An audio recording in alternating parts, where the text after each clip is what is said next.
Hello प्यारे बच्चों, कैसे हो बेटा? बच्चों, इस समय आप लोगों के सवाल मेरे पास आ रहे हैं और मैं रिप्लाई भी कर रहा हूं। कई सारे बच्चों का सवाल इकट्ठा हुआ था, आज मैंने बहुत लोगों को रिप्लाई किया है। उसमें बेटा जो है कुछ सवाल जो मुझे अच्छे लगे उसका वीडियो सोल्यूशन भी मैं बना के आपको देने जा रहा हूं, ताकि उसका सोल्यूशन सारे बच्चों को पता चल पाए। ओके, तो चलिए यहाँ पहला सवाल आपके सामने है। इसको शिवांगी मौर्य ने पूछा है।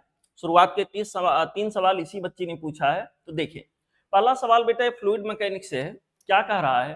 कह रहा है ये कोई सिलेंडर है। देखिए, सॉलिड सिलेंडर हो सकता है, ये आपको ब्लर नजर आ रहा हो क्योंकि बहुत क्लियर इमेज नहीं है।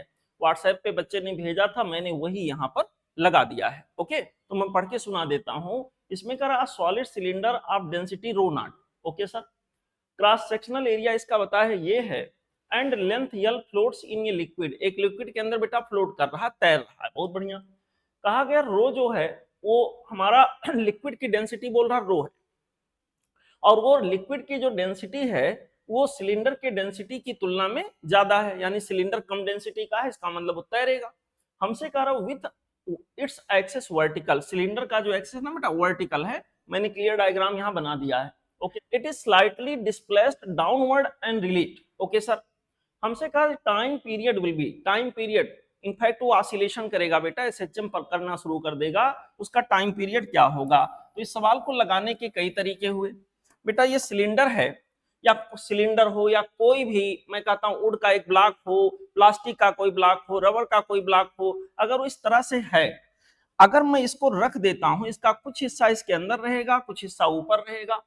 अगर इक्विलिब्रियम स्टेट में है और इसको हल्का सा डिस्प्लेस करके आप छोड़ दोगे तो अप डाउन ये ऑसिलेशन करना और स्पेशल तरह का ऑसिलेशन करना शुरू कर देता है, जिसको एसएचएम कहते हैं। ओके सर, उसका टाइम पीरियड क्या होगा यही पूछा गया है। बहुत सामान्य सी बात है बेटा। अभी की जो स्थिति आप देख रहे हो इसको मैं दो तरह से सॉल्व करना आपको बता रहा हूं। अभी की स्थिति जो आप देख रहे हो ये बिल्कुल इक्विलिब्रियम में है, ठीक है सर।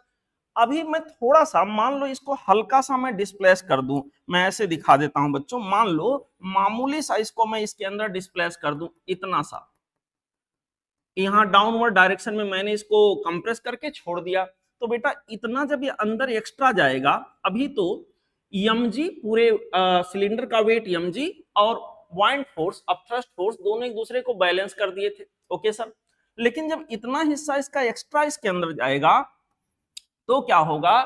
एक्स्ट्रा पॉइंट फोर्स लगेगा। जो एक्स्ट्रा पॉइंट फोर्स लगेगा वही बच्चों यहां पर रिस्टोरिंग फोर्स का काम करेगा। मान लेते एक्स डिस्टेंस अंदर मैंने इसको ढकेल दिया, तो होगा क्या?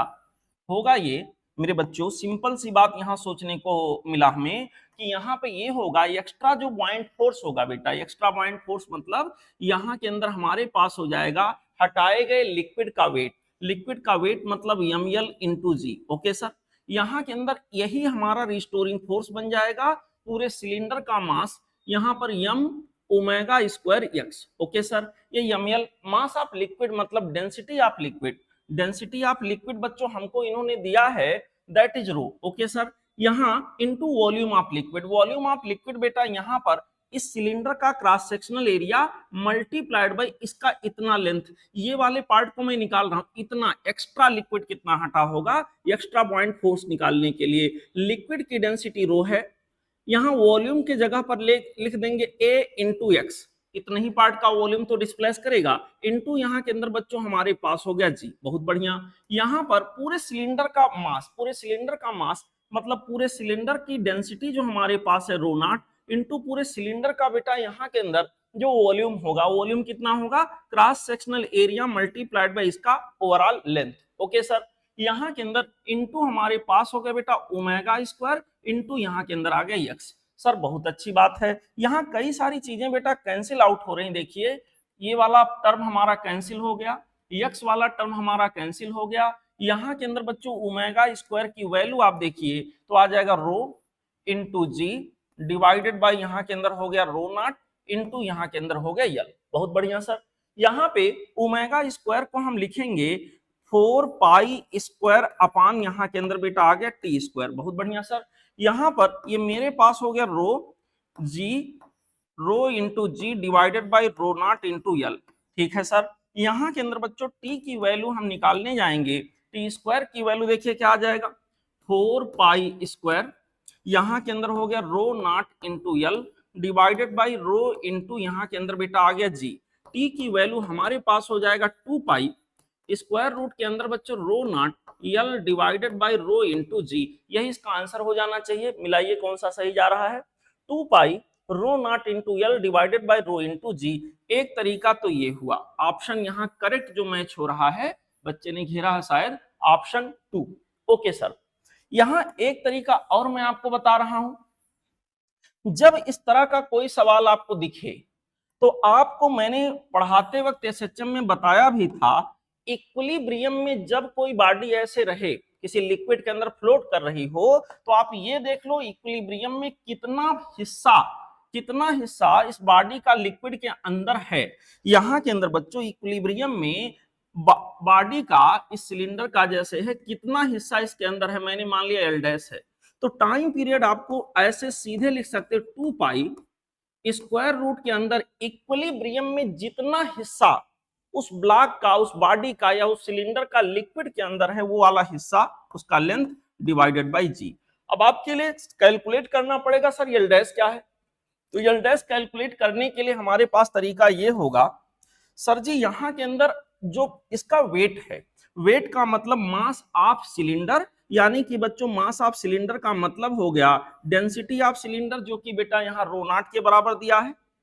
यहाँ पर वॉल्यूम जो कि ये इंटू एल के बराबर हो जाएगा, पूरे सिलेंडर की बात कर रहे हैं, इंटू यहाँ के अंदर जी, एम इंटू जी, सिलेंडर का टोटल वेट बैलेंस होगा इतने लिक्विड के वेट के बराबर, जो कि बॉइंट फोर्स है। इतने लिक्विड का वेट मतलब बेटा हो गया rho density into volume, volume के जगह पर यहाँ पर ए इंटू एल डैश आ जाएगा, इंटू यहाँ के अंदर बेटा हो जाएगा जी। ओके सर, यहाँ के अंदर जी जी कैंसिल हो गया, बहुत बढ़िया सर। यहाँ पर बच्चों देखें ए कैंसिल हो गया, बहुत बढ़िया सर। यहाँ एल डैश की वैल्यू देखा जाए तो हो गया rho naught into L divided by rho, यहाँ ला के रख दो।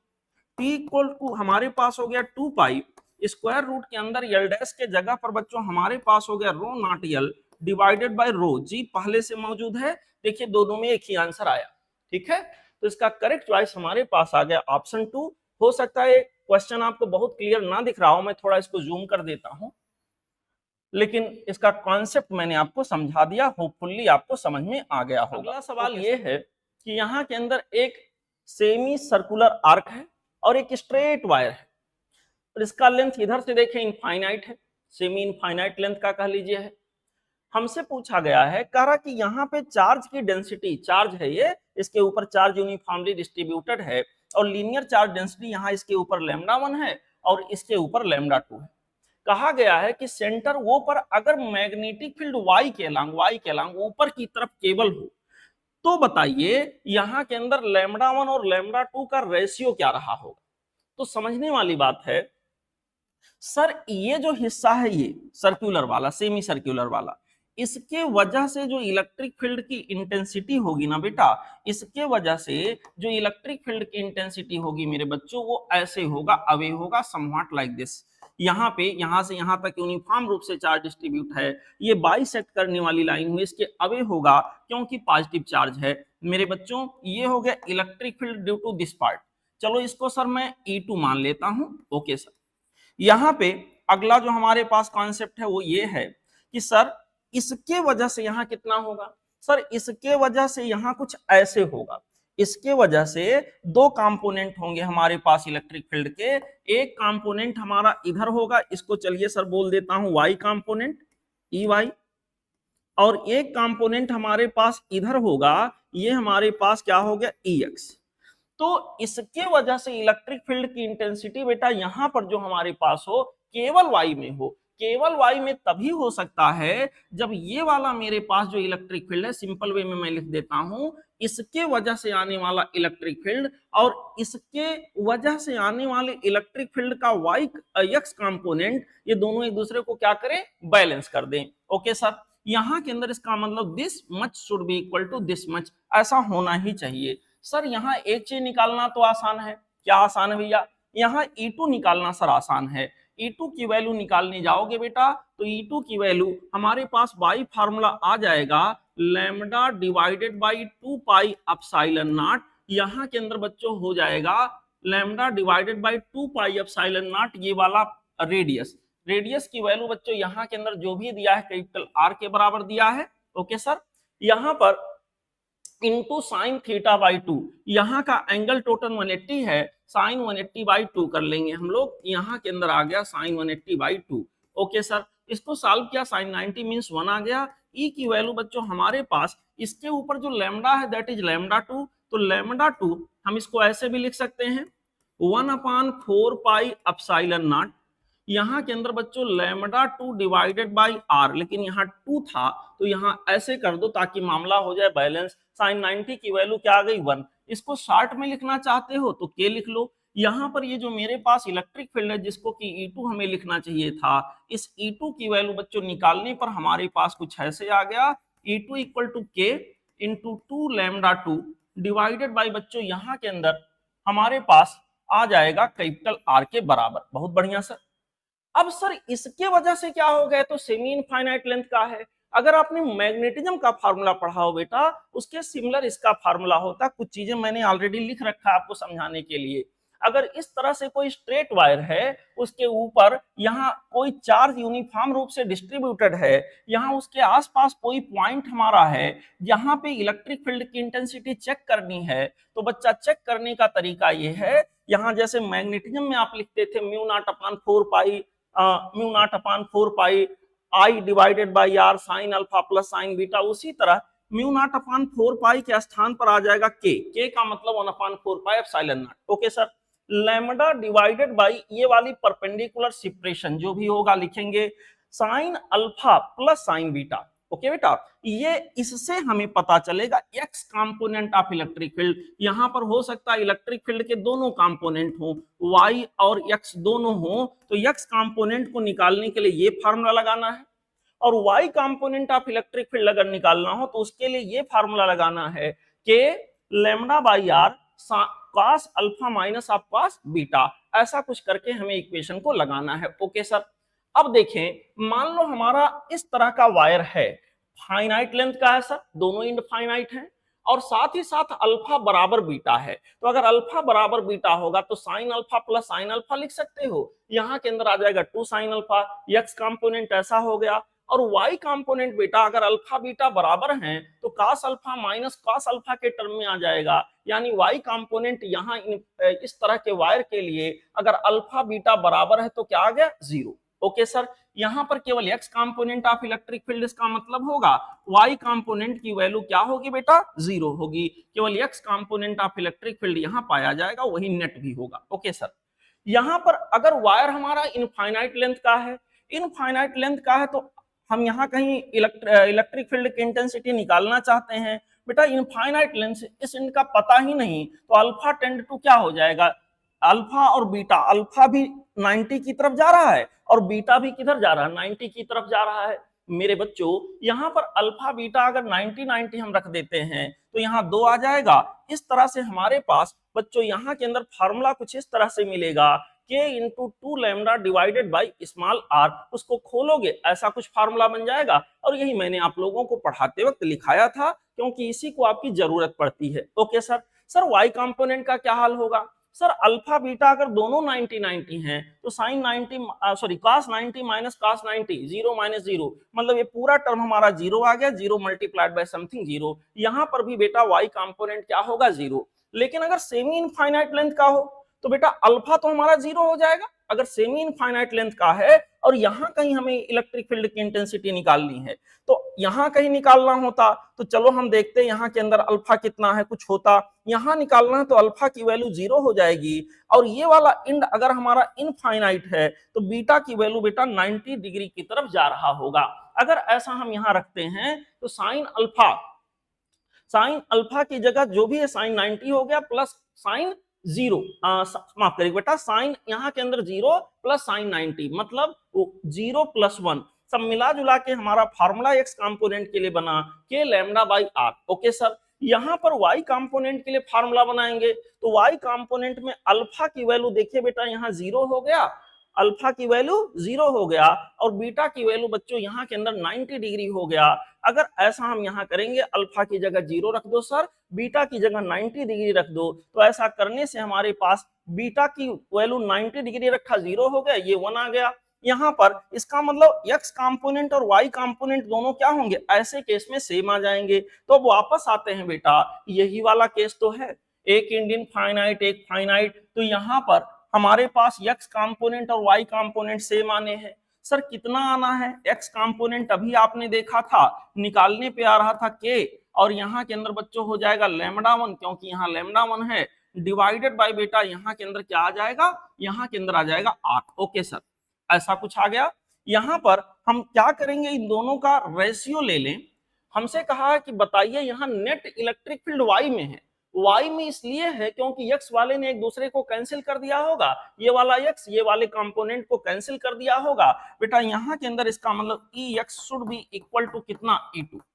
Ex का मतलब बेटा हमारे पास हो गया k λ1 डिवाइडेड बाय r, और E2 का मतलब हमारे पास हो गया k इंटू 2 λ2 डिवाइडेड बाय यहाँ के अंदर आ गया r। बहुत बढ़िया सर, यहाँ के अंदर इसको हम लोगों ने सॉल्व किया तो क्या कैपिटल R कैंसिल हो गया, k कैंसिल हो गया। हमसे पूछा λ1 बाई λ2 का रेशियो बताइए सर क्या होगा, बेटा λ1 बाई λ2 का रेशियो 2 बाई क्या हो गया 1। यही हमारा करेक्ट चॉइस हो गया, ऑप्शन हो गया पहला।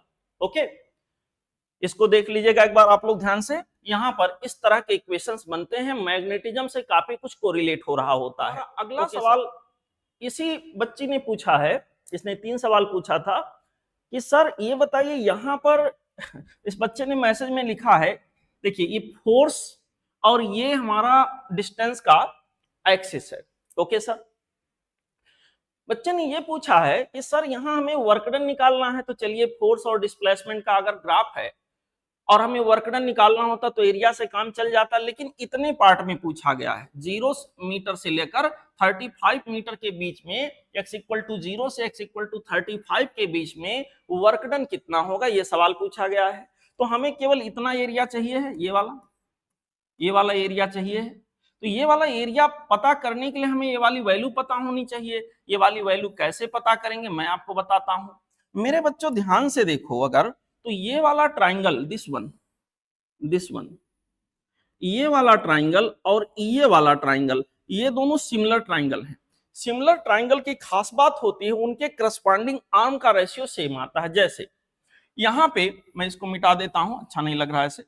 देखो यहां पर बच्चों सिमिलर ट्राइंगल का केस है, मैं यहां पे गया, ये वाले ट्राइंगल मैं बेटा ये वाले का कंपैरिजन ये वाले से करने जा रहा हूं। ध्यान से देखना, ये वाला लेंथ कितना है 10 न्यूटन है, तो लिख दिया 10।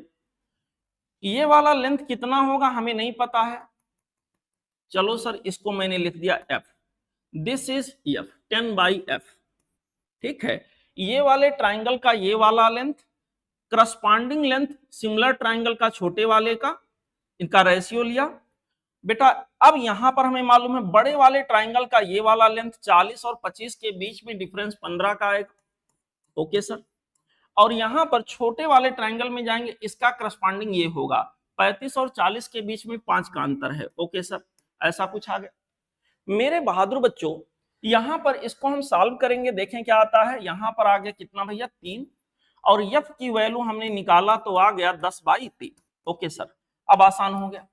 हमको पता करना है कि वर्क डन कितना होगा, कहां से कहां तक, x इक्वल टू 0 से लेकर x इक्वल टू 35 मीटर के बीच में फोर्स का डिस्प्लेसमेंट के साथ बदलाव दिखाया है। ओके सर, यहां पर इसको हम कैलकुलेट करेंगे, निकालने के लिए जाएंगे वर्क डन, हमारे पास हो जाएगा area of this whole much reason.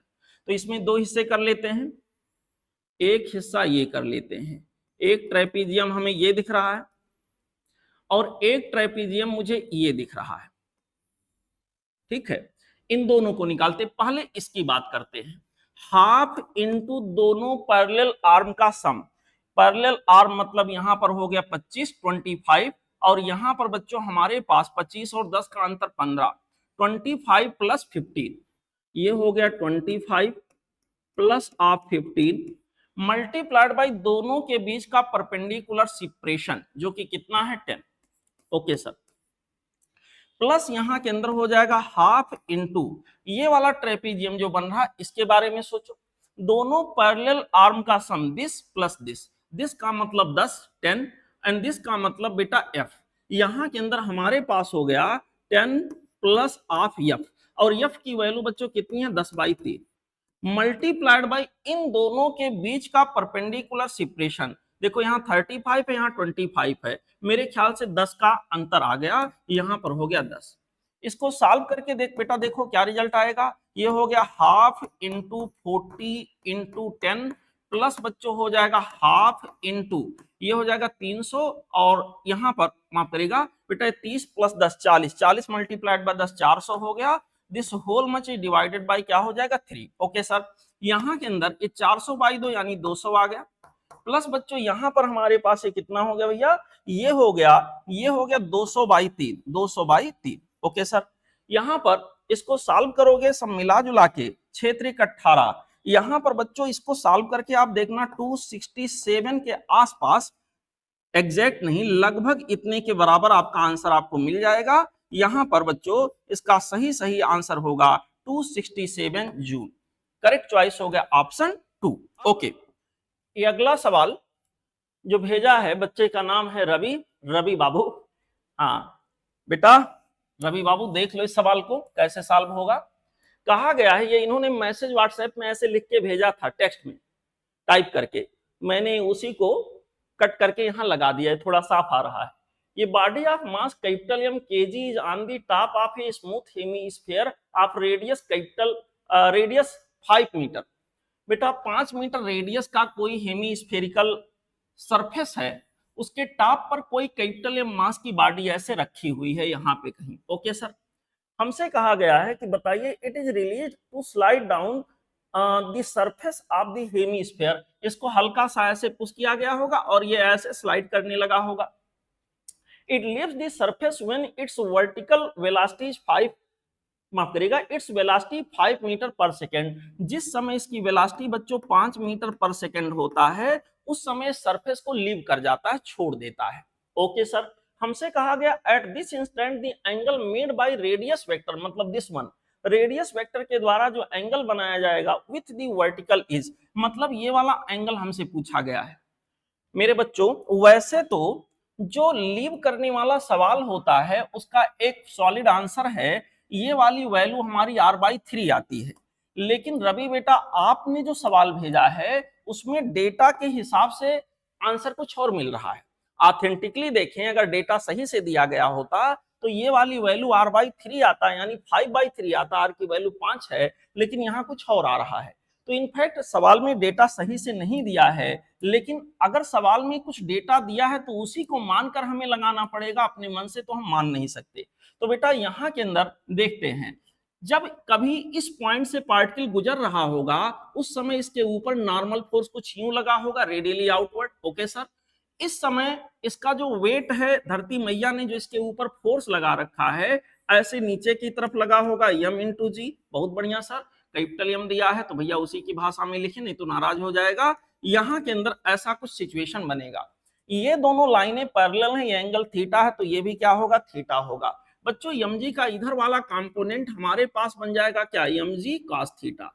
अब देखो यहां पर इस पर्टिकुलर पोजीशन पे नेट फोर्स जो होगा वही उस पर्टिकुलर टाइम के लिए बच्चों बन जाएगा सेंट्रीपेटल फोर्स। तो सेंट्रीपेटल फोर्स बच्चों मतलब mv² बाई कह लीजिए r, ये मेरे पास इक्वल टू हो जाएगा mg cos theta minus of यहाँ के अंदर n, सेंटर की तरफ नेट फोर्स ही सेंट्रीपेटल फोर्स बन जाएगा, क्योंकि कांटेक्ट को लीव कर रहा है। कांटेक्ट को लीव तभी करेगा ना बेटा जब n की वैल्यू क्या हो जाए, 0 हो जाए। तो ऐसे पर्टिकुलर केस में इफेक्टिव पार्ट आपके सामने है, जब इसको हटा दोगे तो m कैंसिल हो जाएगा, v² by r equal to हमारे पास हो जाएगा mg cos theta, sorry m तो हट चुका, यहाँ के अंदर बेटा हमारे पास आ जाएगा g cos थीटा। बेटा जी हमसे थीटा ही तो पूछा गया है, तो ऐसे पर्टिकुलर सवाल में v की वैल्यू 5 आपको दिया गया, ये हो गया 25 डिवाइडेड बाई r की वैल्यू बेटा कितना दिया है, रेडियस रेडियस रेडियस रेडियस भी 5 मीटर ही दिया गया है। बहुत बढ़िया सर, जी की वैल्यू चलो 10 ले लेते हैं, यहाँ cos थीटा हमको मिल जाएगा। बेटा जी cos थीटा हमारे पास 25/50 आ गया। 25/50 आने का मतलब यहाँ के अंदर हो जाएगा 1/2। अगर cos थीटा 1/2 आ रहा है तो थीटा की वैल्यू 60 डिग्री होना चाहिए। यहाँ आपके आंसर तो है नहीं, इसका आंसर आ जाएगा बच्चों 60 डिग्री। गिवन डेटा के हिसाब से, अगर डेटा ये सब गिवन ना होता, हमको स्पीड वगैरह ना दिया जाता, ऐसे पूछा जाता, तो इसका आंसर हम सीधे लिखते। यहाँ के अंदर बच्चों सीधे सीधे इसका आंसर होता सर ये वाली वैल्यू r/3 होगी, ये वाली वैल्यू 2r/3 होगी। cos थीटा हम निकालेंगे तो 2r/3 अपान r आ जाएगा। इस तरह से cos थीटा की वैल्यू 2/3 आ जाता, थीटा की वैल्यू cos इनवर्स 2/3 आ जाता। लेकिन इस सवाल में दिए गए डेटा के हिसाब से आंसर ये बनेगा। पता नहीं आपने टाइपिंग मिस्टेक किया है या सवाल में ही इसी तरह दिया था। फिलहाल सवाल में जो डेटा दिया है उसके हिसाब से मेरा बेटा आंसर। अगला सवाल देखें। अगला सवाल यही रवि बाबू ने ही पूछा है। इन्होंने कहा sir an infinite number of electronic charges each equal to 5 nano coulomb are placed along the x axis at x equal to 1 2 3। ऐसे बेटा इनफाइनाइट चार्ज रखे हैं 1 2 3 ऐसे ऐसे रखे हैं। यहाँ के अंदर कहाँ कहाँ रखा है, x इक्वल टू 1 सेंटीमीटर पे, x इक्वल टू 2 सेंटीमीटर पे, x इक्वल टू 3 सेंटीमीटर पे, ऐसे इनको रखा गया है। बहुत बढ़िया सर। यहाँ पे x इक्वल टू 1 सेंटीमीटर है, यहाँ लिख देता हूँ x इक्वल टू 1 सेंटीमीटर।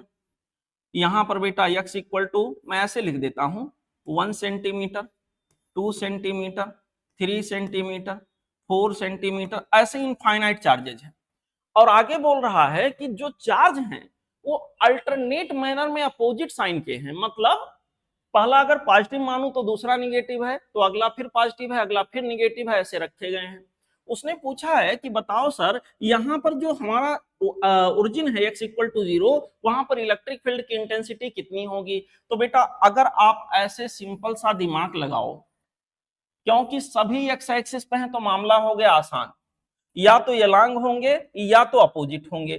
यलांग है तो प्लस कर लो, अपोजिट है माइनस कर लो, मामला हो गया आसान। Net electric field at this particular position, मान लो ये पॉइंट ये है, पॉइंट ये पर, इक्वल टू, इसके वजह से बेटा क्या होगा, अवे, इसके वजह से अवे होगा। मतलब हमारे पास बच्चों के तो सब में 1/4 कॉमन कर लिया, इसके वजह से यहाँ ये हो जाएगा Q डिवाइडेड बाई कितना, R का स्क्वायर। R का स्क्वायर मीन्स 1 का स्क्वायर। Okay sir.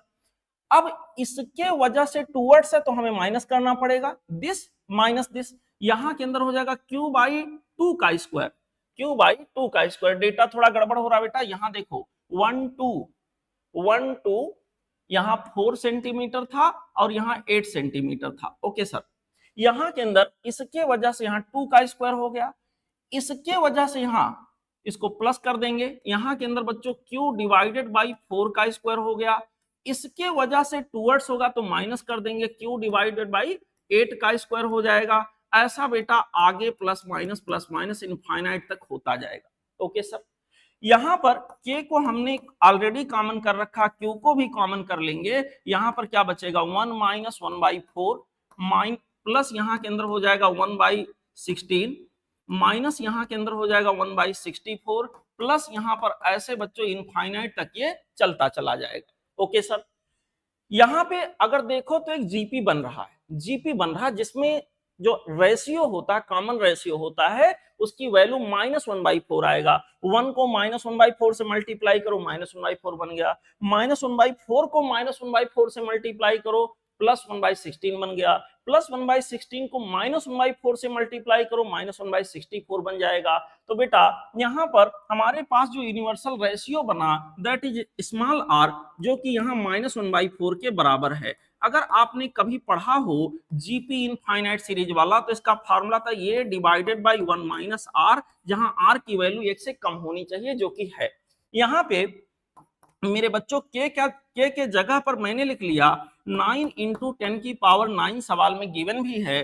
क्यू के जगह पर बच्चों उसने कहा है 5 नैनो कूलम, 5 × 10⁻⁹ कूलम हो गया। नैनो को मैंने हटाया तो -9 की पावर आ गया। यहाँ के अंदर मल्टीप्लाइड बाई ये पहला टर्म इसके अंदर 1 है, डिवाइडेड बाई बच्चों हमारे पास 1 माइनस यहाँ यूनिवर्सल रेशियो -1/4 है।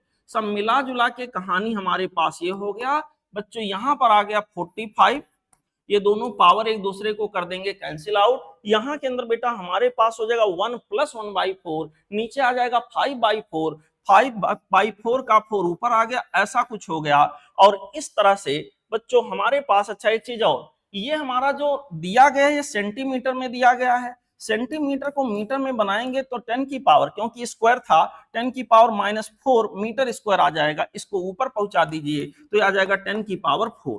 फाइनल आंसर हम जब निकालेंगे 5 9 45 और 9 चौक 36, यहाँ 36 इंटू 10 की पावर 4, इसका जो यूनिट हो जाएगा वोल्ट पर मीटर या न्यूटन पर कूलम में आ जाएगा। इसका करेक्ट चॉइस हो गया बेटा ऑप्शन 3। ओके, करेक्ट चॉइस हमारे पास आ गया ऑप्शन 3। रवि बाबू ने एक सवाल ऑप्टिक्स का यहाँ पूछा है। इन्होंने कहा सर, सवाल में क्या कहा गया, मैं एक बार पढ़ के सुना देता हूं। देखिए, कहा गया diameter of plano convex lens is 6 centimetre. Okay sir, diameter इसका दिया, प्लेनो कॉन्वेक्स लेंस का डायामीटर, बेटा रेडियस ऑफ कर्वेचर नहीं दिया, डायामीटर दिया, अपर्चर का डायामीटर। ओके सर, थिकनेस इसका कह रहा 3 सेंटीमीटर थिकनेस, मतलब ये चौड़ाई देखिए यहाँ लिखा हुआ है 3 मिलीमीटर है। Okay sir, if speed of light in the material of lens is 2 × 10⁸ metre per second, focal length यहाँ लेंस का क्या रहा होगा। तो देखो बच्चा, दो चीजें पहले हम लोग निकाल के रख लेते हैं। एक बात जो यहाँ के अंदर हम लोग निकालते हैं, म्यू की वैल्यू क्या होगी। म्यू की वैल्यू बच्चों हो जाएगी c/v। c का मतलब हो गया 3 × 10⁸ और v की वैल्यू है 2 × 10⁸। ओके सर, यहाँ पर ये मेरे पास आ गया 3/2। ओके सर, ये म्यू की वैल्यू निकल के आ गई, बहुत बढ़िया सर। उन्होंने हमसे कहा है फोकल लेंथ लेंस का क्या होगा।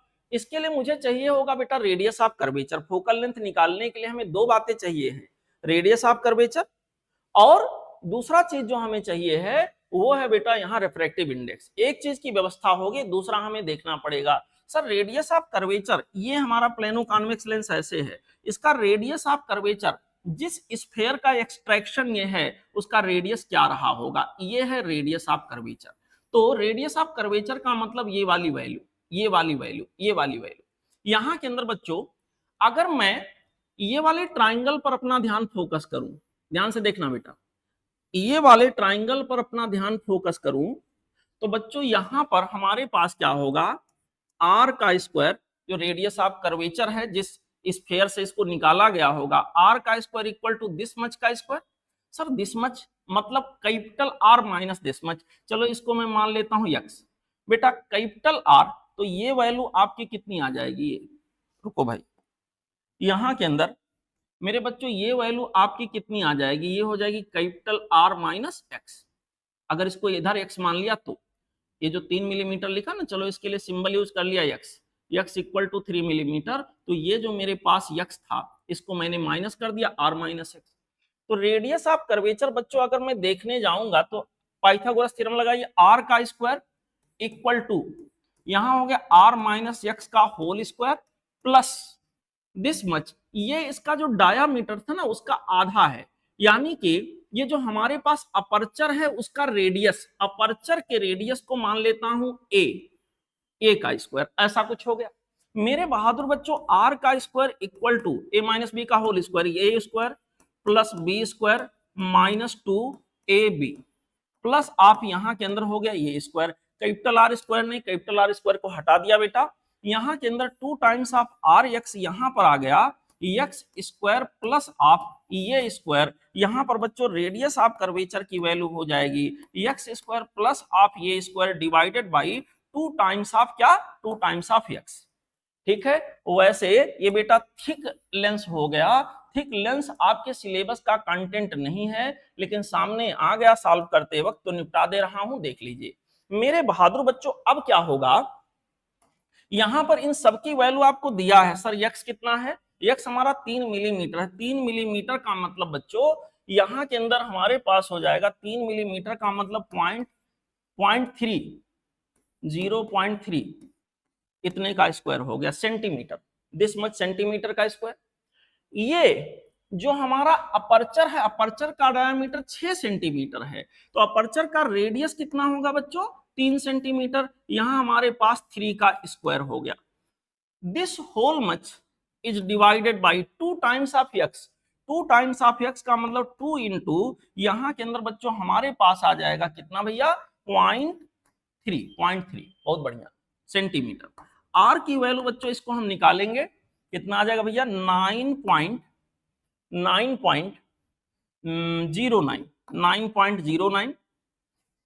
डिवाइडेड बाई, यहां के अंदर आ जाएगा बेटा कितना?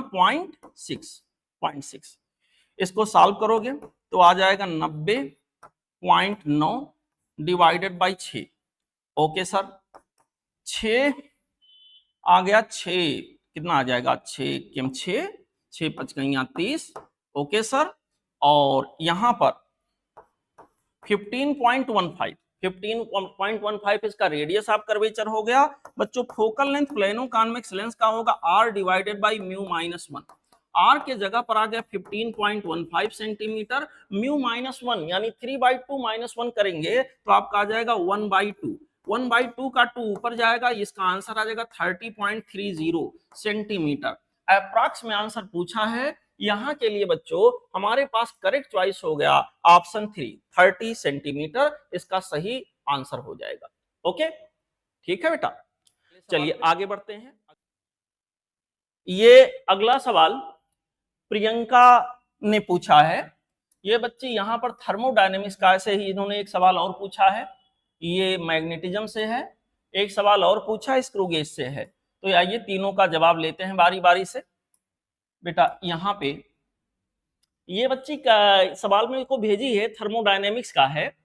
कह रहा आप लोगों को शायद बेटा धुंधला दिख रहा होगा, मैं थोड़ा इसको ब्राइट करने का प्रयास कर रहा हूं। देखो, कह रहा है कि यहाँ के अंदर देखो ये P है, ये P0 है बेटा, यहाँ V0 लिखा है, यहाँ 2V0 लिखा है। बहुत बढ़िया, मैं डायग्राम को साफ साफ एक बार बना देता हूं, मजा नहीं आ रहा है।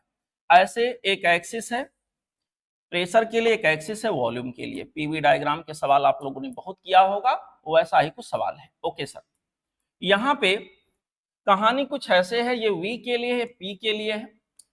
यहाँ पे ग्राफ चलता हुआ दिखाया गया है। सर ग्राफ कैसे है? ग्राफ यहाँ से किसी एक पॉइंट से आगे बढ़ा है, फिर ऐसे वॉल्यूम कांस्टेंट रखते हुए ऊपर तक गया है। ग्राफ बस इतना ही है, बाकी डॉटेड लाइनें बना के दिखाई गई हैं। ओके, बहुत बढ़िया। सर यहाँ पे इंडिकेशन किया गया कहाँ पे कितना प्रेशर है, कहाँ पे कितना वॉल्यूम है। इसका नाम ये है, इसका नाम B है, इसका नाम C है। यहाँ पे मेरे बच्चों वॉल्यूम V0 है, यहाँ पर वॉल्यूम 2V0 दिया है, यहाँ प्रेशर P0 है और यहाँ प्रेशर P दिया है। ओके सर, हमसे कहा गया है कि अगर कोई थर्मोडायनेमिक सिस्टम A से B, B से C जाता है तो यहाँ बताइए सर P की वैल्यू क्या होगी। सिंपल सवाल पूछा गया सर P की वैल्यू क्या होगी, जबकि यहां से यहां तक और यहां तक के प्रोसेस में, ये से C तक के प्रोसेस में, यानी पूरा प्रोसेस ये भी C हो गया, इस प्रोसेस में उन्होंने हिंट किया है कि sir delta U divided by delta W, यानी इंटरनल एनर्जी का चेंज और वर्क डन का रेशियो बता रहे 6/7 है। इतना इशारा तो आप लोगों के लिए काफी है, क्योंकि आप लोग बहुत इंटेलिजेंट बच्चे हो। ओके सर, ये तुम भैया यहाँ काहे रह गए, शर्म आ रही? चलो यहाँ मेरे बच्चों देखो, कहानी कुछ ऐसे है कि सबसे पहले काम करते हैं, ये इनिशियल पॉइंट हो गया, C फाइनल पॉइंट हो गया। हम कोशिश करते हैं डेल्टा U निकालने का। तो डेल्टा U की वैल्यू कोई भी प्रोसेस हो बच्चों, यहाँ के अंदर हमारे पास हो जाएगा, एक मोल का नाम लिया है, यहाँ पर ये हो जाता half EF/R into delta T, ऐसा कुछ। ठीक है बच्चा, F की वैल्यू यहां हमको दिया गया है। F की वैल्यू हमको दिया गया है, क्यों दिया गया? क्योंकि मोनो एटॉमिक है। अगर बेटा ये मोनो एटॉमिक है तो यहाँ के अंदर F के जगह पर हमारे पास, F के जगह पर बच्चों हमारे पास आ जाएगा 3, यहाँ पर आ जाएगा 3/2 times of R into delta T। लेकिन सर एक दिक्कत है, दिक्कत यह है इस रूप में अगर मैं इसको निकालूंगा तो हमें टेम्परेचर वगैरह का ख्याल नहीं है क्या है। तो एक काम करते, थोड़ा इसको मैं प्रॉपर ढंग से लिख देता हूं ताकि उसी फॉर्मेट में हमको आंसर मिले जिस फॉर्मेट में हम चाहते हैं। कैसे सर? इसको आप एक काम करो, डेल्टा यू को आप ऐसे लिखने की आदत डालो, n R delta T divided by gamma minus 1। ठीक है सर, यहां पर हमारे पास एन आर टी को हम लिखते हैं पी इंटू वी, तो यहां के अंदर बच्चों हो जाएगा एन आर डेल्टा टी का मतलब हो जाएगा P final V final minus यहाँ के अंदर P initial V initial divided by बच्चों गामा माइनस 1। बहुत बढ़िया सर, यहां पे अगर इसको मैं सॉल्व करूं तो देखो क्या आता है, पी फाइनल मतलब पी, वी फाइनल का मतलब 2v0, यहां के अंदर बच्चों हो गया 2v0 minus P initial, point A की बात हो रही, पी इनिशियल मतलब पी नॉट, वी इनिशियल का मतलब हो गया V naught divided by gamma minus 1, gamma minus 1 मतलब 1 प्लस 2/3 माइनस 1, यहां के अंदर बच्चों आ गया 2/3। इसको सॉल्व किया तो डेल्टा यू मेरे पास आ गया बेटा, यहां से हम एक काम करते हैं, वी नॉट को कॉमन कर लें, वी नॉट को कॉमन करेंगे तो बचेगा 2p minus P not divided by बच्चों यहां के अंदर आ गया 2/3, उसको सीधा कर दिया तो आ गया 3/2। बहुत बढ़िया सर, उसको सीधा कर दिया तो यहां के अंदर आ गया 3/2। बहुत बढ़िया। वर्क डन अगर निकालें इस एबीसी के प्रोसेस में वर्क डन, तो वर्क डन बेटा क्या होगा, यहां से यहां तक वर्क डन होगा, बट ये हुआ आइसोकोरिक प्रोसेस, इसमें कोई वर्क डन नहीं होगा। तो work done from A to B plus work done from B to C, तो बेटा B to C isochoric process को दिखा रहा है, यहां वर्क डन की वैल्यू क्या हो गई 0, total work done delta W से दिखाया गया है। यहां के अंदर बच्चों ये वाला एरिया निकाल लीजिए, यही आपका वर्क डन कहलाएगा। एरिया निकालने जाएंगे, दिस का मतलब 2v0 माइनस v0, और यहां दिस का मतलब हो गया p0, तो यहां पर वर्क डन की वैल्यू बच्चों हमारे पास आ गया p0 v0। बहुत बढ़िया सर, हमसे कहा गया है कि डेल्टा यू और डब्ल्यू का जो रेशियो आ रहा है सर ना, डेल्टा यू और डब्ल्यू का जो रेशियो आ रहा है, उसको सवाल दिए ने 6/7 दिया है, ये मेन चीज आपको दिया है, यहीं से पकड़कर इसको सॉल्व करना है सर। यहां के अंदर delta U divided by delta W, यहां दिया गया 6/7, लेकिन निकालने पर कितना आएगा, डेल्टा यू का मतलब बच्चों ये देखिए 3/2,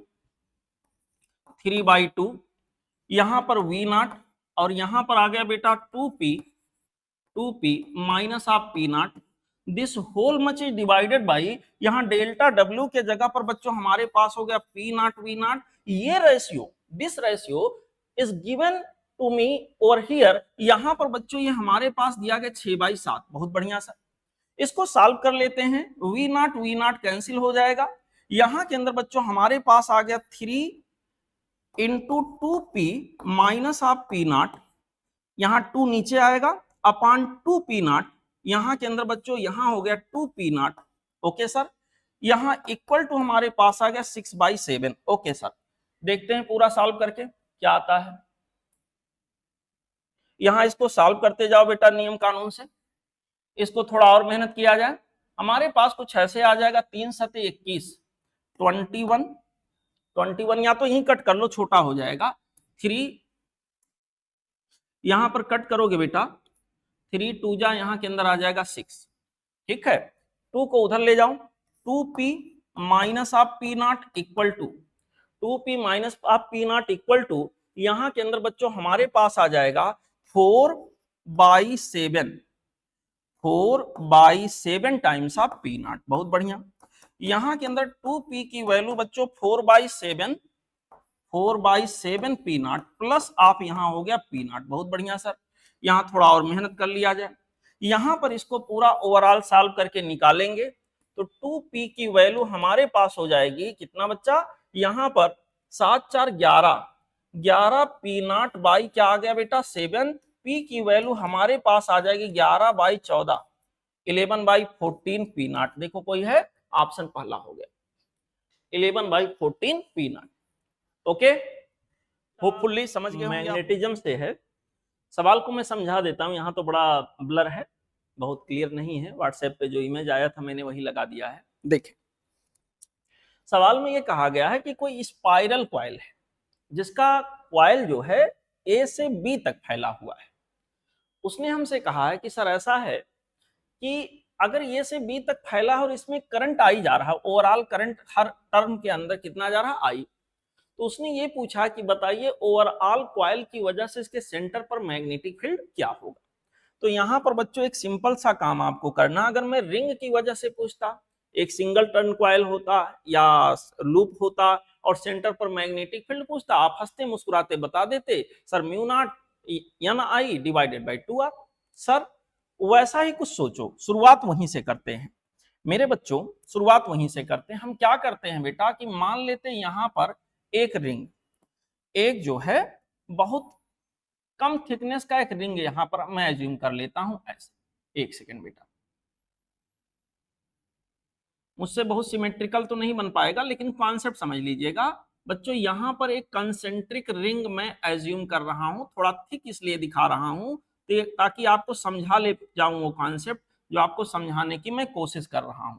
ओके सर, यहाँ पे एक कंसेंट्रिक रिंग मैं यहाँ के अंदर एज्यूम कर रहा हूँ, बहुत बढ़िया सर, एक कंसेंट्रिक रिंग बेटा यहाँ के अंदर एज्यूम कर रहा हूँ ऐसे कुछ, थोड़ा थिक कर दिया मैंने जानबूझ करके, हालांकि इतना थिक नहीं होना चाहिए लेकिन मैं कर दे रहा हूँ ताकि समझाना आसान हो। देख अब इस कंसेंट्रिक रिंग की जो चौड़ाई है, ये जो थिकनेस है, मैं कोई कलर ले लूं डार्क, यहाँ के अंदर बच्चों इसकी थिकनेस को मैं मान लेता हूं सर ये dr है, बहुत बढ़िया। यहां सेंटर से इसकी दूरी को मैं मान लेता हूं r है। इसके अंदर कितना करंट फ्लो हो रहा है टोटल, इसके अंदर जो करंट टोटल जा रहा है मान लेते हैं बेटा यहाँ के अंदर हमारे पास करंट है I डैश, बहुत बढ़िया। तो आप लोगों को यह समझना पड़ेगा कि जो करंट इसके अंदर आई जा रहा था, जो करंट बेटा यहाँ के अंदर आई जा रहा था टोटल में से कहां तक फैला है, बी से लेकर ए से लेकर बी तक, यानी बी माइनस ए के रेंज में, बी माइनस ए इतने रेंज में कितना करंट स्प्रेड, कितना करंट कंट्रीब्यूट हो रहा है, आई। तो बच्चों हम कहेंगे अगर बी माइनस ए में से आई करंट कंट्रीब्यूट हो रहा है तो unit thickness of this coil, इसमें से कितना करंट कंट्रीब्यूट होगा, ये हो जाएगा आई डिवाइडेड बाई बी माइनस ए। तो यहां पर dr थिकनेस है, जो थिकनेस मैंने लिया इसमें कितना करंट होगा, dr में से आप कहोगे sir I divided by B minus A into यहाँ के अंदर dr, ऐसा कुछ आ जाएगा। ओके सर, मतलब यहां से जो करंट I डैश जा रहा है उसकी वैल्यू मैंने लिख दिया बेटा। अब अगर ये जो मैंने अलग कलर का बना दिया आपको समझाने के लिए, इसके वजह से मैं छोटा सा मैग्नेटिक फील्ड dB निकालूं तो आ जाएगा mu naught N, mu naught यहाँ के अंदर बच्चों हमारे पास आ जाएगा, अगर नंबर ऑफ टर्न है तो उसको भी हमें मल्टीप्लाई करना पड़ेगा, ठीक है। फिलहाल अभी मैं इतने के एक टर्न मान के चल रहा हूं या जो भी मान के चल रहा हूं बेटा, इतने की वजह से current I dash divided by हमारे पास यहाँ के अंदर आ जाएगा कितना, 2r, बहुत बढ़िया से। तो टोटल की वजह से कितना होगा, टोटल मैग्नेटिक फील्ड, इनफैक्ट हम इंटीग्रेट करेंगे, इसको इंटीग्रेट करेंगे, टोटल मैग्नेटिक फील्ड B बन जाएगा और यहाँ के अंदर बच्चों हमारे पास आ जाएगा mu not upon 2 times of r, और I डैश के जगह पर लिखेंगे I divided by B minus A into यहाँ क्या आ गया dr, बहुत बढ़िया सर। अगर नंबर ऑफ टर्न भी दिया है तो नंबर ऑफ टर्न भी यहाँ हमें डालना पड़ेगा। ओके सर, हमें टोटल मैग्नेटिक फील्ड निकालने के लिए मैंने इधर dB को इनफैक्ट इंटीग्रेट किया होगा, dB को अभी हमें इंटीग्रेट करना पड़ेगा तब जाके B आएगा, यहाँ अगले स्टेप में कर लेते हैं।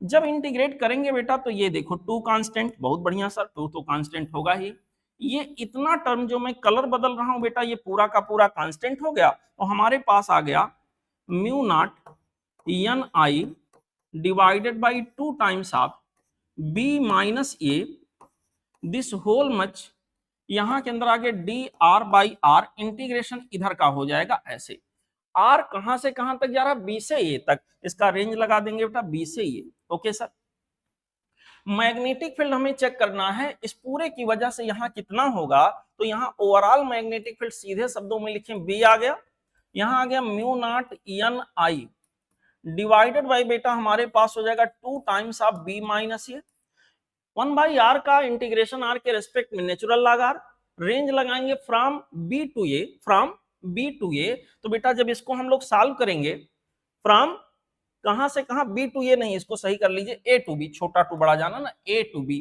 यहाँ के अंदर A to B, A to B जब हम लोग जाएंगे बच्चों तो हमारे पास हो जाएगा नेचुरल लॉग R, तो आ जाएगा natural log B minus natural log A. Okay sir, उसको कंप्रेस करेंगे आ जाएगा नेचुरल लॉग, जिसको एल एन ऐसे करके लिखते हैं बी बाई ए। यही हमारा आंसर हो जाना चाहिए बच्चों। अगर मैं गिवन ऑप्शन में से मैच कराने के लिए जाऊं, अगर मैं गिवन ऑप्शन में मैच कराने के लिए जाऊं तो करेक्ट मैचिंग मुझे दिख रहा ऑप्शन नंबर पहला।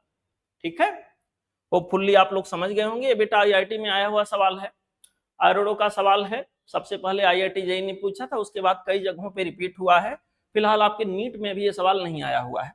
ओके सर, हमारा अगला स्क्रू गेज से है। देखें, स्क्रू गेज का एक शकल बना के दिया है और यहाँ पर कुछ ऑब्जर्वेशंस लिख दिए हैं। पहला कह रहा है screw moves 0.5 millimetre on the main scale in one complete rotation. तो पहले ऑब्जर्वेशन से एक कंप्लीट रोटेशन में जितना चलता है मेन स्केल के ऊपर बेटा, यहाँ पर उसी को हम नाम देते हैं pitch. Circular scale main scale के ऊपर एक कंप्लीट रोटेशन पूरा करने पे कितना चल रहा, 0.5 मिलीमीटर, यही हो गया इसका pitch. Okay sir, total division on circular scale हमको दिया गया 100। यहाँ पर total division, number of division on circular scale हमको कितना दे दिया है, 50। ओके सर, हमको अगला पॉइंट कह रहा मेन स्केल रीडिंग हमको 2.5 दिया गया है। ठीक है सर, 25th डिवीजन यहाँ दिख भी रहा है, 25th division of circular scale is in the pitch line. Pitch line का मतलब एक तरह से सर्कुलर स्केल से किसी डिवीजन से कोइंसाइड कर रहा होगा। यहाँ पर इस तरह से बच्चों सिचुएशन मिल रहा है। ओके सर, सर्कुलर स्केल का 45th डिवीजन यहाँ इसके पिच लाइन यानी ये जो रेफरेंस लाइन है उससे मैच कर रहा है। कहा गया instrument has 0.03 millimetre negative zero error, इसके अंदर निगेटिव जीरो एरर है। तो हमसे बोला गया है डायामीटर वायर का क्या होगा, इनफैक्ट रीडिंग हमें निकालना है। रीडिंग ऐसे केस में निकालने के लिए हम लोग कहते हैं मेन स्केल रीडिंग प्लस यहाँ के अंदर बच्चों होता है सर्कुलर स्केल रीडिंग इनटू होता है लीस्ट काउंट माइनस यहाँ के अंदर आता है बच्चों zero error, zero error. Okay sir, main scale reading सवाल जी ने हमको मिलीमीटर में दिया है सर 2.5 है। सर्कुलर स्केल रीडिंग सीधे शब्दों में देखें तो हमारे पास 45 है बेटा, क्योंकि उसका 45th डिवीजन रेफरेंस लाइन से आके मैच कर रहा है, 45 हो गया। ओके सर, यहां पर लीस्ट काउंट का मतलब हो गया pitch divided by total number of division on circular scale. Pitch का मतलब हो गया 0.5, total number of division on circular scale जो कि क्या है बेटा 50 है, 50 है। ओके सर, यहाँ के अंदर minus zero error, zero error negative में है तो यहाँ माइनस में फिर से लिखेंगे जीरो एरर की वैल्यू कितनी आ रही है बेटा 0.03। ध्यान से देख लो, सबका यूनिट मिलीमीटर में है तो कोई टेंशन लेने वाली बात नहीं है।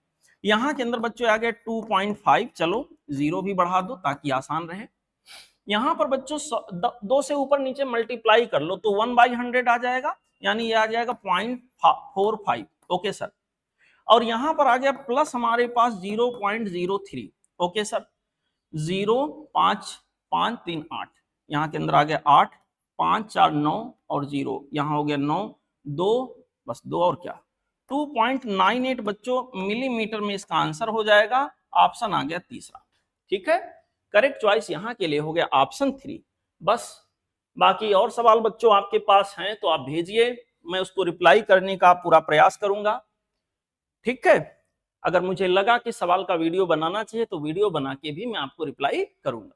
ओके बेटा, ठीक है, मिलेंगे किसी और सवाल में, किसी और वीडियो में। तब तक पढ़ते रहिए, हंसते रहिए, मुस्कुराते रहिए। थैंक यू बच्चों।